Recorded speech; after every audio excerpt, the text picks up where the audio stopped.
লায়লা ছিল খুব সুন্দরী, কিন্তু তার চরিত্র ছিল নষ্ট। সে আমি যা খুশির সাথে সম্পর্ক করব, কেউ আমাকে আটকাতে পারবে না। সে তার স্বামীকে ঠকিয়ে বাইরে অনেক পুরুষের সাথে সময় কাটাত। আমার স্বামী কিছুই জানে না আমি যেভাবে খুশি জীবন উপভোগ করব। তার মা অনেকবার বুঝিয়েছিলেন, এভাবে চললে আখিরাতে ভয়ঙ্কর শাস্তি পাবি, তওবা কর। থামো মা, আমার জীবন, আমি যা খুশি করব। একদিন হঠাৎ লায়লা অসুস্থ হয়ে মারা যায়। না, আমি এখনো অনেক কিছু করতে চেয়েছিলাম। কবরে নামানোর সাথে সাথে তার চোখ খুলে গেল। এটা কোথায়? কেন অন্ধকার?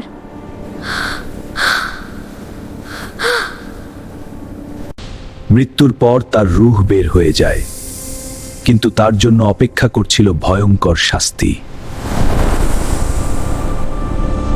হঠাৎ দুইজন কঠিন ফেরেশতা এসে উপস্থিত হলেন। তুমি দুনিয়ায় চরিত্র নষ্ট করেছ, এখন তার শাস্তি ভোগ করো। কবরের দেয়াল থেকে আগুন জ্বলে উঠল। আগুন, আমাকে বাঁচাও, আমি ভুল করেছি। তার শরীর আগুনে পুড়তে লাগলো, কিন্তু সে মরতে পারছিল না। আমি দুনিয়ায় যা করেছি তার জন্য এখন অনুতাপ করছি।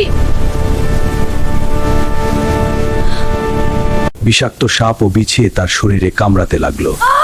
ব্যথা, আমাকে মাফ করো আল্লাহ।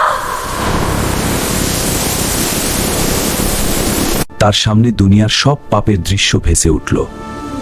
আমি এসব করেছিলাম, আমাকে ক্ষমা করো। তার হাত পা লোহার শিকলে বাঁধা হয়ে গেল। এই শিকল তোমার দুনিয়ার অবৈধ সম্পর্কের শাস্তি। লায়লা কাঁদতে কাঁদতে চোখ দিয়ে রক্ত পড়ছিল। মা, আমাকে বাঁচাও, আমি ভুল করেছি, তওবা করতে চাই। দুনিয়ায় তার মা তার জন্য কাঁদতে কাঁদতে দোয়া করছিলেন। আল্লাহ, আমার মেয়েকে ক্ষমা করো, সে ভুল করেছে। কবরের আগুন তার শরীর পুড়িয়ে দিচ্ছিল প্রতি মুহূর্তে। এই শাস্তি আমি আর সহ্য করতে পারছি না আল্লাহ, আমাকে বাঁচাও। কিন্তু মৃত্যুর পর ফিরে আসার কোনো সুযোগ নেই। আমি যদি দুনিয়ায় তওবা করতাম, যদি চরিত্র ঠিক রাখতাম। এই গল্প সম্পূর্ণ কাল্পনিক এবং সচেতনতামূলক।